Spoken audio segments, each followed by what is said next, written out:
The most dangerous outcome in this crisis may not be war. It may be the thing that comes after the talks fail without the war fully restarting. That is where the story begins.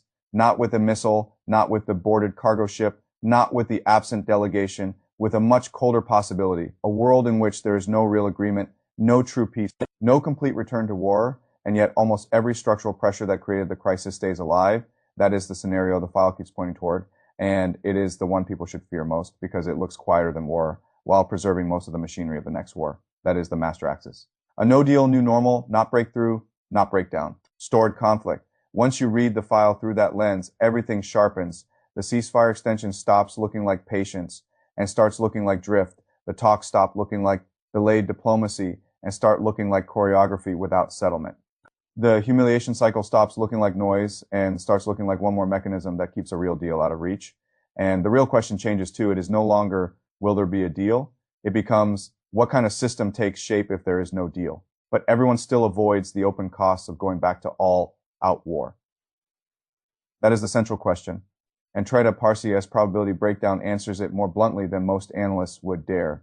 A 25% chance of a deal, a 5% chance of full-scale war, a 70% chance of a walkout into a new non-negotiated status quo. That 70% is the main event. Most people still think in binaries, deal or war, breakthrough or collapse, calm or escalation, but the more likely future may be the trapped middle. A system that does not resolve but does not explode all at once either, at least not yet. That should worry people much more than it currently does, because a trapped middle is not a stable middle. It is conflict stored in structure. Start with Iran. Iran still needs sanctions relief. That is one of the hardest truths in the file. Hormuz gives Tehran leverage. The Strait gives it the ability to create pressure, raise costs, and make the wider world pay attention. It can complicate shipping. It can scare markets. It can remind everyone that a narrow corridor still has global weight, but leverage is not recovery. Leverage is not reconstruction. Leverage is not foreign investment. Leverage is not long-term economic stabilization. That means a no-deal future is not neutral for Tehran. It leaves Iran with tactical bargaining power, but without the strategic relief it actually needs. And yet no deal may still happen because it is politically easier for the other side. Trump has already secured his narrowest core objective. He got out of the war in the direct sense. If there is no final agreement and the United States does not return to large-scale bombing, he can still tell a story in which he avoided another major military entanglement and used force without getting trapped inside it. That is the asymmetry. Iran needs the deal more than Trump does. Trump can live without one more easily than Tehran can. That does not make no deal the best outcome for him. It makes it the easiest one. And politics often chooses the easiest available path, even when it stores larger dangers for later. That is where Israel enters the story. This is one of the deepest structural points in the whole file. A real agreement with Iran would almost certainly require sanctions relief. And sanctions relief is exactly what Israel fears most. War weakens Iran fast. Sanctions weaken Iran slow. Both serve the same long-term strategic purpose, keep Iran constrained, and prevent full recovery. A real deal interrupts that logic. A real deal gives Iran air, money, recovery, reconstruction. That is why Parsi argues that Israel may oppose the sanctions, lifting settlement much more aggressively than it opposes a pause in active bombing from Israel. As point of view, a no-deal status quo keeps the pressure architecture alive. A real deal threatens to unwind it. That creates Trump's real strategic dilemma. He can make a deal and take a major political fight with Israel and its allies. He can avoid that fight by stopping short of a real agreement while still staying out of full war. Or he can keep doing what he has been doing, exaggerating progress, humiliating the Iranians, floating optimism, and building the blame story he will use if the process collapses. That last route may be politically ideal for him. And that is exactly why the no-deal new normal becomes so plausible. It lets Trump avoid a larger war, avoid a larger fight with Israel, avoid giving Iran what it most needs, and still say that he handled the crisis. That is not grand strategy, that is political convenience. But politically convenient outcomes can be strategically toxic.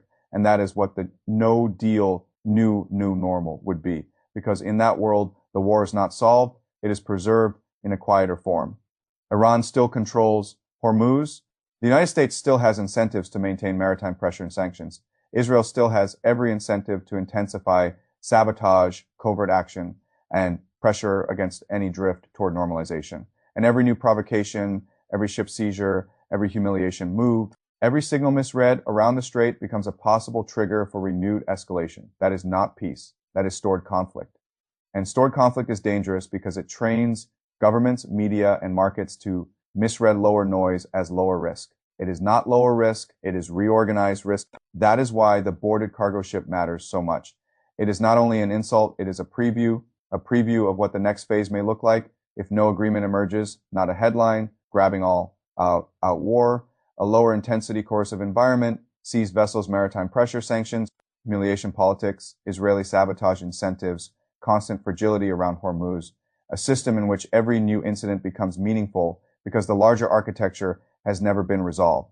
That is why the phrase new status quo should make people uneasy, not reassured.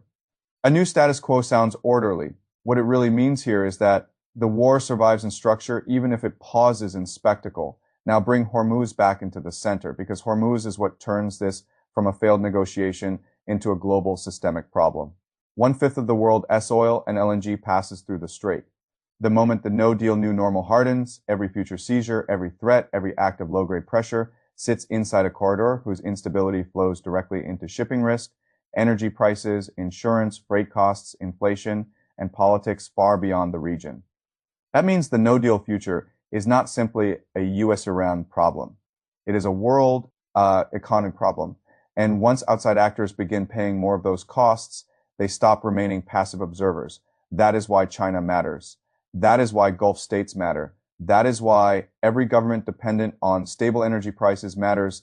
The no-deal new normal may look quieter than war, but it keeps exporting pain into the wider system in a way that can draw more actors into the logic of the crisis, whether they want it or not.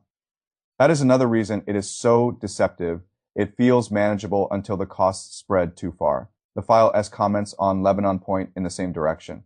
Parsi argues that Iran's push for a Lebanon ceasefire was partly a test of Trump. Can he actually restrain Israel? Can he deliver an environment in which an understanding with Washington means something in practice? Or is Washington promising de-escalation while Israel remains free to reopen other fronts at will? That question matters because Tehran is not only bargaining over terms, it is bargaining over whether the American president can actually deliver the strategic environment he promises. If Trump cannot restrain Israel, then any agreement with him becomes less valuable. That makes the no-deal new normal even more likely, because now the issue is not only whether Trump wants to pay the domestic price of a real settlement, it is whether Tehran believes that a real settlement would hold long enough to matter. That is another reason the trapped middle is so sticky. It requires less trust than a real agreement, less courage than a real agreement, less discipline than a real agreement, but it keeps the pressure system alive. That is the contradiction, the easiest short. Term outcome for the main players may be the hardest long-term outcome for everyone else. And that is why this file reads like a warning. The talks may fail. The war may not restart at full scale, but that does not mean the crisis has been solved. It may simply mean the crisis has found a colder, quieter, more durable shape.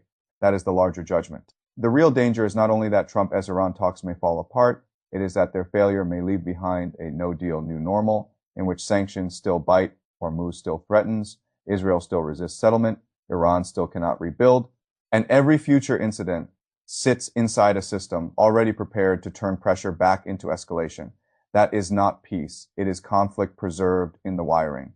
And once conflict is preserved in the wiring, it no longer needs to be rebuilt from nothing. It is already there, waiting. That is why the quietest possible outcome here may be the most dangerous one of all. Not because it looks like war, because it allows everyone to say the worst was avoided while the full machinery of the next confrontation remains assembled underneath the pause.